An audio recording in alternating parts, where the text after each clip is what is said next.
Welcome to today's training video. I'm Lieutenant Jessica Galarza with the LGC NCOE, and today we're talking about Certificate of Inhibition.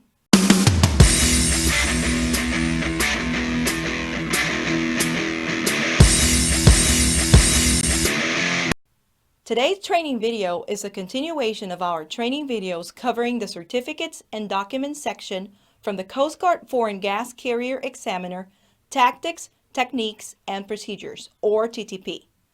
If you would like to follow along in the TTP, you can download or print a copy for free from our website.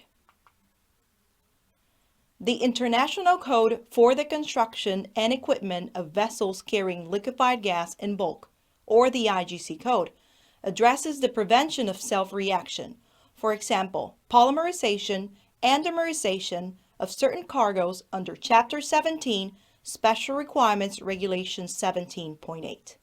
For those with a foreign chemical tanker examiner qualification, this regulation might seem familiar, and it is because the International Code for the Construction and Equipment of Vessels Carrying Dangerous Chemicals in Bulk, or the IBC Code, addresses the prevention of those same issues under Chapter 15, Special Requirements Regulation 15.13.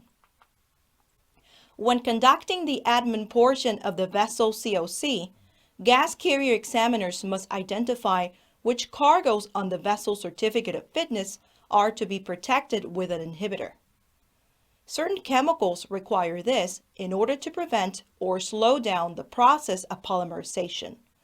Column I of the Chapter 19 table will indicate the cargoes that have the potential of self-reaction. Also, an annotation can be found on the vessel COF under the condition of carriage column. Vessels carrying inhibitor cargoes are required to have on board a copy of the Certificate of Inhibition, accessible and ready for Coast Guard examination. Let's take a look.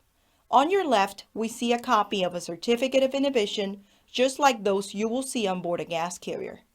And on your right, a copy of a COF of a vessel authorized to carry cargoes that require inhibition. There are 6 items that gas carrier examiners must ensure are included on the certificate. Name of the inhibitor, date the inhibitor was added, amount or concentration of inhibitor, duration of the effectiveness, any temperature limitations that could affect the effectiveness, and actions to be taken in case the vessel trip exceeds the duration of the effectiveness already established. It is important to understand that when required, transporting cargoes without a valid certificate of inhibitions is ground for detention. Vessels actively loading could experience some delay in receiving the certificate of inhibition. Gas carriers are to consider this when determining further actions. That concludes today's lesson about the requirements of a certificate of inhibition on board gas carriers. Thanks for tuning the LGC TV once again. See you all next time.